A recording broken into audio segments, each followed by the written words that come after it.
सत्संगत जी, प्यार से कहना धन निरंकार जी। उत्तर प्रदेश के इस समागम में जहाँ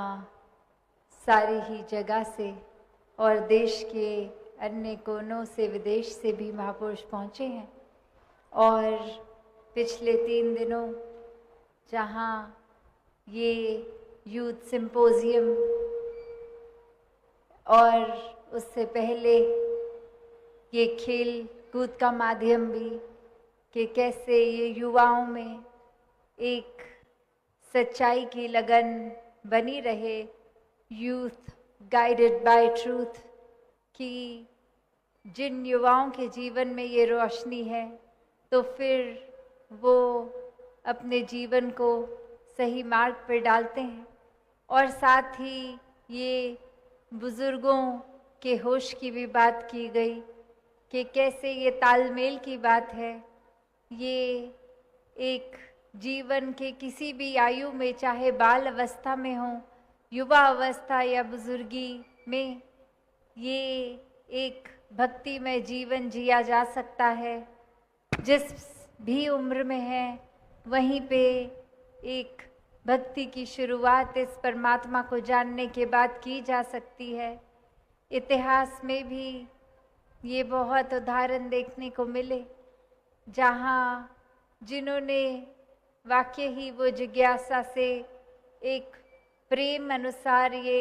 परमात्मा से ये दर्शन करके प्रेमा भक्ति का रास्ता लिया, वो वाकई ही फिर अपने जीवन में हर परिस्थिति में शुक्राना भाव रखते हैं। वो सिर्फ और सिर्फ परमात्मा का नाम इसलिए ही लेते हैं क्योंकि परमात्मा से प्यार है, ना कि इसलिए कि कोई भय के कारण कि परमात्मा कुछ छीन लेगा या फिर परमात्मा कोई कष्ट दे देगा। नहीं, ये तो मीराबाई का एक जिक्र लें या कोई भी भक्त का, ये प्रेम में झूमती रूह इसलिए ही कि परमात्मा हिस्से आ गया। और अब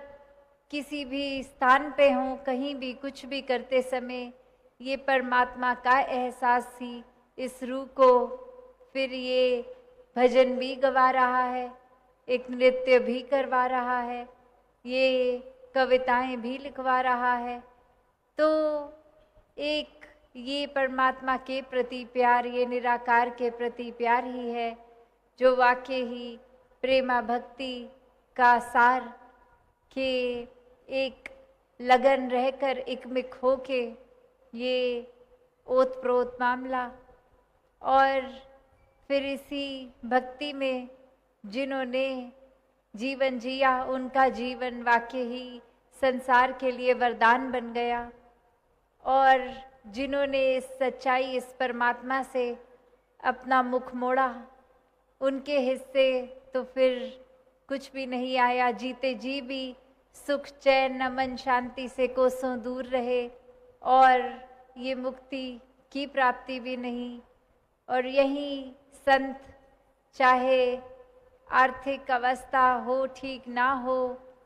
तो भी हर पल में शुक्राना करते गए और जीते जी हर पल में परमात्मा का दिया एक शुक्राना भाव ही, उसके प्रति प्यार ही। तो ये निराकार से प्यार करने वाले वाकई ही भक्त हैं और हर एक के जीवन में ये भक्ति प्यार में रची हुई एक हासिल हो सकती है। एक कहानी जो दासी को याद आ रही है कि कैसे एक बटरफ्लाई, एक तितली जो कि इतनी खूबसूरत और हर कोई उसकी प्रशंसा कर रहा है, और वहीं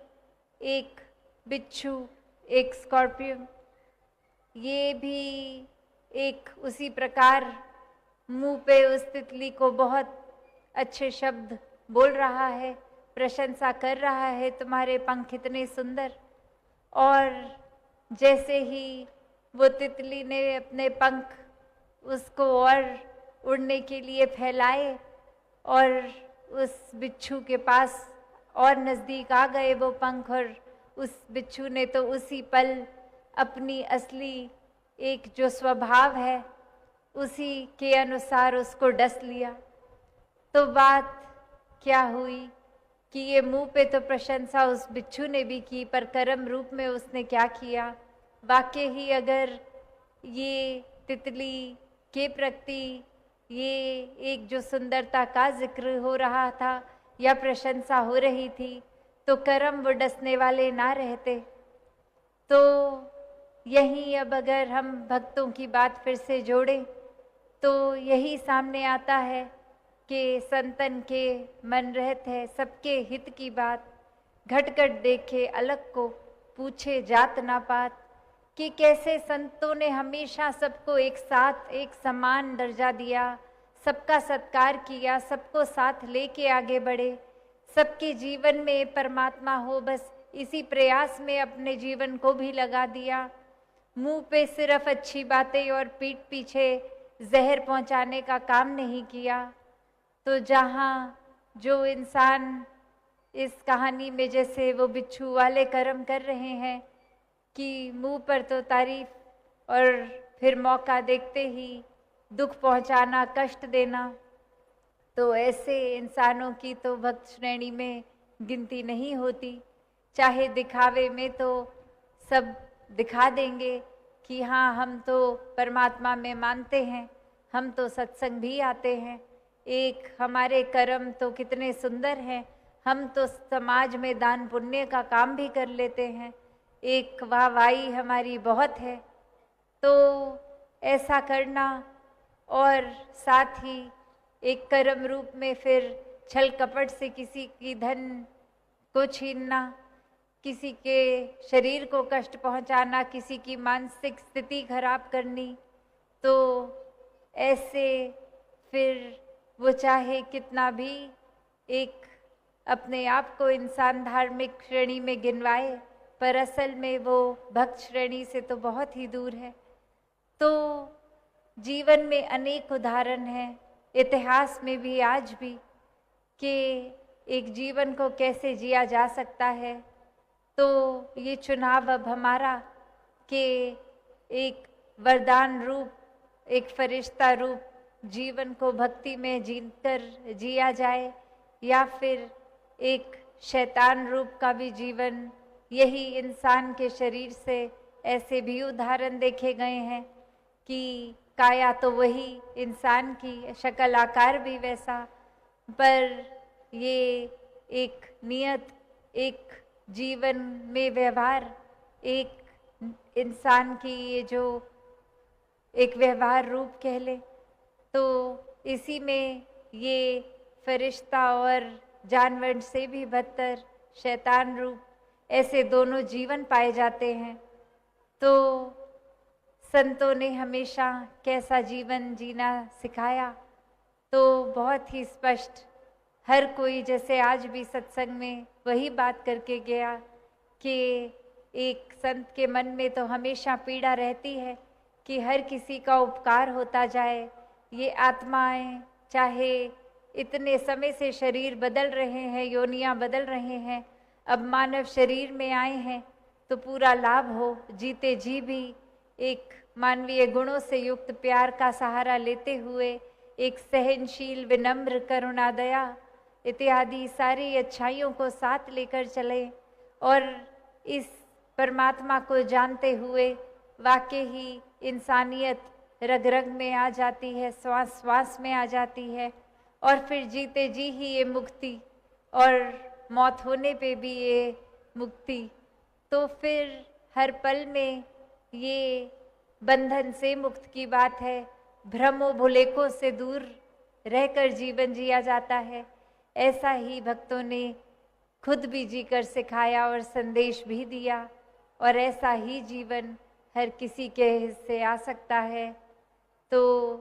जहाँ हमेशा निराकार को, परमात्मा को प्राथमिकता बनाकर जीने की सिखलाई ही मिली है भक्तों द्वारा, ऐसा ही जीवन हर किसी के हिस्से आए, सेवा, सुमिरन और सत्संग के भावों से युक्त, एक मन को खाली करके अभिमान में नहीं, दिखावा रूप नहीं, वाकई ही समर्पित भाव से संसार की सेवा हो, एक मन को दातार के साथ जोड़कर ये सिमरन रूप 24 घंटों का रहे और सत्संग में आने के लिए ये सत्य के साथ नाता, ये संत रूप सभी एक दूसरे को ये जो शिक्षाएं रूप मिलती हैं, तो इसके प्रति मन हमेशा एक आकर्षित रहे। तो संसार में जहाँ जीवन मिला है, एक घर परिवार इत्यादि समाज में रहते हुए भक्ति करनी है, समाज से घर से नाता तोड़ के नहीं, एक हर एक पल में अपने कर्तव्यों का पालन करते हुए, चाहे स्कूल कॉलेज कामकाज जैसे भी जीवन के पड़ाव में है, हर एक चीज़ को साथ देखते हुए कि ये भी परमात्मा ने ही दिया है, तो पूरा पूरा ख्याल वहाँ भी, और मन ये सारा काम करते हुए भी परमात्मा में ही लगा रहे अगर ये लगन, तो वाकई ही सब बहुत सहज हो जाता है जीवन में। तो ऐसा ही जीवन हर किसी के हिस्से आए, ये ब्रह्म ज्ञान की दात से परमात्मा ये निराकार जीवन में हासिल करके फिर हर पल प्रेमा भक्ति करते हुए अपने जीवन को हर कोई जिए। सात संगत जी, धन्य।